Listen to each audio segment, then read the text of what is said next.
दोस्तों कैसे हो। आज अपने YouTube चैनल पर आपका फिर से स्वागत करता हूं। आज हम सीखेंगे हिंदी पढ़ना कैसे सीखें।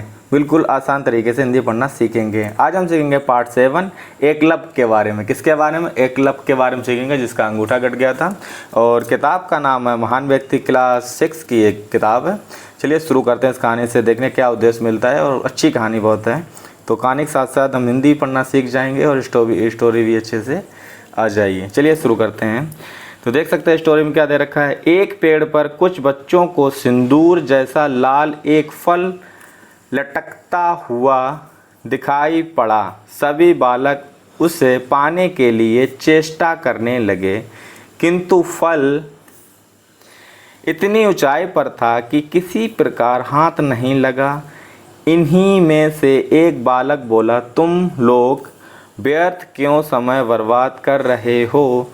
तीर तो हाथ में है, क्यों नहीं गिरा लेते? बात कहते ही तीरों की बौछार होने लगी। किसी का भी तीर फल पर नहीं लगा। वह बालक खड़ा खड़ा सारा तमाशा देखता रहा। अंत में उस बालक ने एक तीर चलाया और पका फल टप से जमीन पर गिर पड़ा। इससे टोली में उसकी धाक जम गई। बच्चों, आप जानते हैं कि वह बालक कौन था? वह बालक एकलव्य था, है ना। चलिए एकलव्य की यहाँ से कहानी शुरू होती है। तो हस्तिनापुर के निकट वन में एक बस्ती का सरदार हृदयधेनु था। उनका प्रभाव अधिक था, इसलिए समूह के लोग उन्हें राजा कहा करते थे। एकलव्य उन्हीं का पुत्र था। एकलव्य ने मन लगाकर अभ्यास करना आरंभ किया। दिन भर जंगल में सूक्ष्म निशानों पर तीर चलाने का अभ्यास किया करता था और कुछ दिनों बाद तीर चलाने में उसकी बराबरी करने वाला हस्तिनापुर के आसपास कोई रह नहीं गया। एकलव्य और भी अधिक निपुणता प्राप्त करना चाहता था, परंतु कोई साधन दिखाई ना देता था। इसी बीच उसे पता चला कि हस्तिनापुर में राजकुमारों को बाण विद्या की शिक्षा देने के लिए कोई बड़े आचार्य आए हैं। इनके समान बाण विद्या में दक्ष उस समय कोई नहीं था। इसके मन में आया कि एकलव्य के मन में आया कि मैं भी क्यों ना उन्हीं से चलकर सीखूं। पर तुरंत ही उसने सोचा कि वे तो राजकुमारों के गुरु हैं, मैं निर्धन हूँ, मुझे वह सिखाएंगे कि नहीं। यह शंका उसके मन में बनी रही। फिर भी उसने भाग्य की परीक्षा लेनी चाहिए और वह हस्तिनापुर के लिए चल पड़ा। तो देख सकते हैं स्टोरी बहुत अच्छी है। हस्तिनापुर के लिए चल पड़ा, देखें क्या होता है आगे। तो हस्तिनापुर में गुरु द्रोण राजकुमारों को बाण चलाने की कला सिखाते थे। कौन सिखा रहे थे? गुरु द्रोण।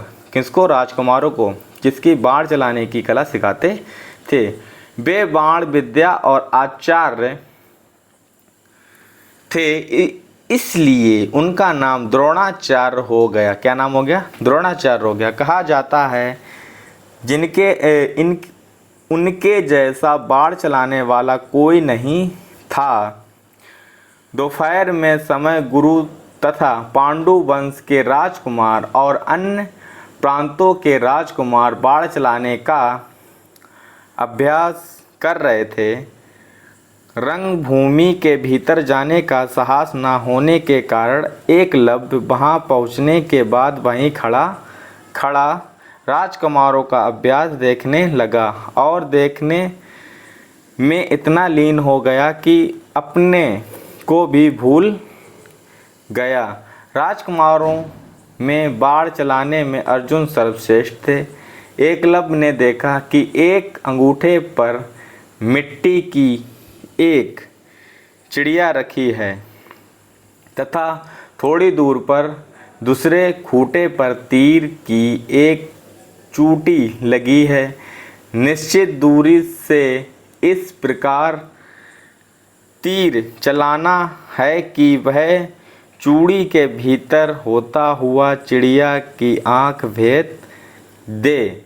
सभी राजकुमार द्रोण का संकेत पाकर तीर चला रहे थे, परंतु किसी का भी तीर निश्चित स्थान पर नहीं लग रहा था। इधर राजकुमार अपने देख सकते हैं क्या होता है किसके साथ में अभ्यास में इतने लीन थे कि उन्होंने एकलव्य को नहीं देखा।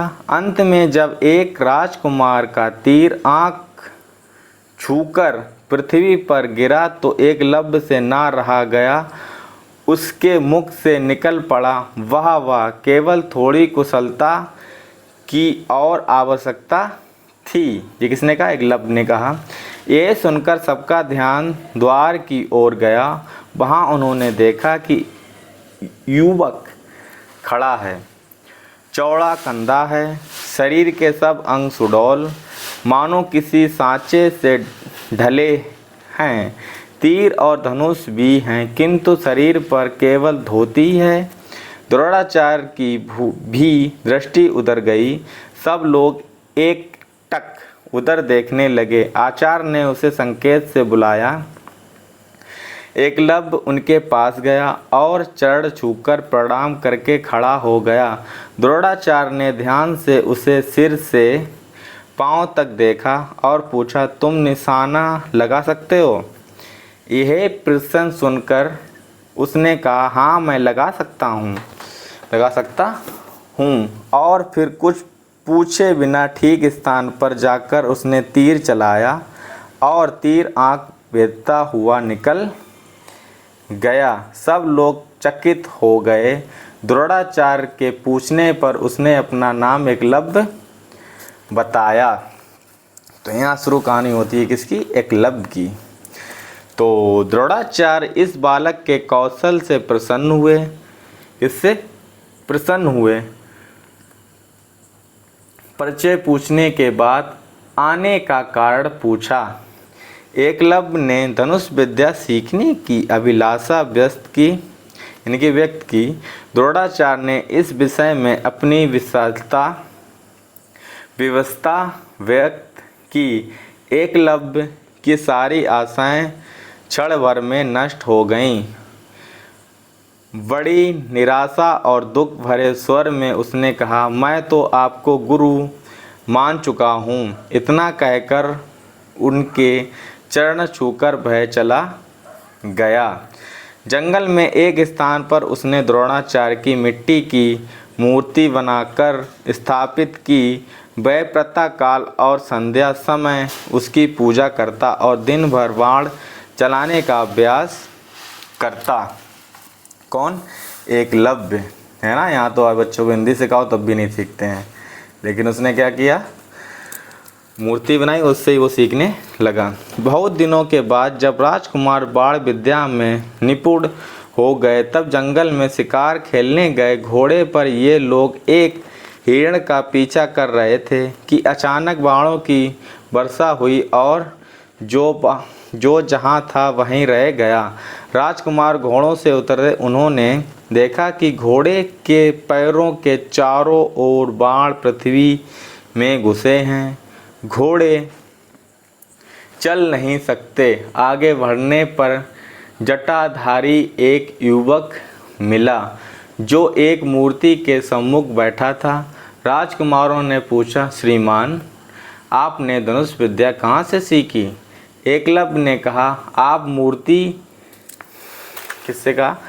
आप मूर्ति नहीं पहचानते? यह द्रोणाचार्य की मूर्ति है। यह बाण विद्या के हमारे गुरु हैं।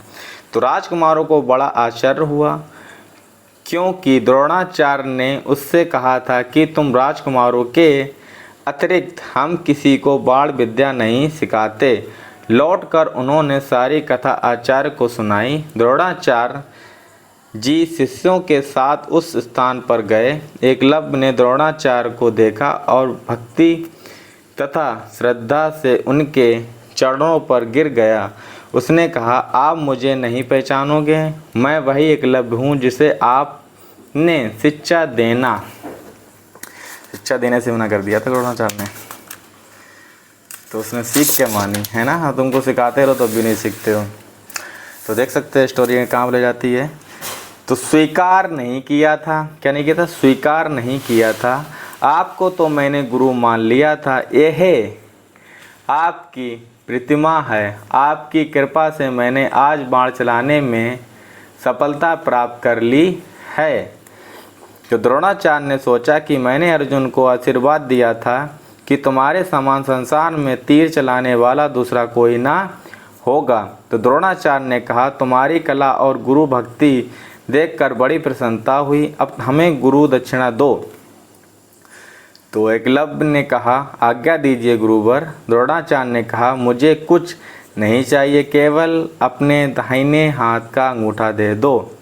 एकलव्य बोला, यह तो आपने कुछ नहीं मांगा, लीजिए। इतना कहकर उसने अपने दाहिने हाथ का अंगूठा काट कर उनके चरणों में रख दिया। देख रहे हो कितना भेदभाव किया। एक तो सिखाया नहीं, ऊपर से तो सीख गया तो उसे छीन लिया सब कुछ उसका। तो बड़ा कपटी थे। तो सच है, श्रद्धाए लभते ज्ञानम, श्रद्धता से ज्ञान की प्राप्ति होती है। यानी कि लगन होनी चाहिए कोई चीज़ सीखने की। जब कोई चीज़ सीखोगे तो ऑटोमेटिक सीख जाओगे, बस कहीं से भी। बस ऐसे गुरुओं से बच के रहना जो तुम्हारा सत्कार करते हैं, है ना। सेल्फिश बनो। तो आइए कुछ क्वेश्चन कर लेते हैं। इसमें निम्नलिखित प्रश्नों के उत्तर लिखिए। एकलव्य कौन था? ये तो आपको अच्छे से पता होगा। इसमें पेड़ से फल गिराने के लिए एकलव्य ने बालकों को कैसे प्रोत्साहित किया? ये भी आपको अच्छे प्रश्न पता होगा, कमेंट में बता दीजिए। द्रोण ने एकलव्य को अपना शिष्य बनाने से इनकार क्यों कर दिया? ये भी अच्छा पता होगा। एकलव्य ने बाण विद्या सीखने का क्या उपाय किया? ये वो तो अच्छे से पता होगा, ठीक है ना।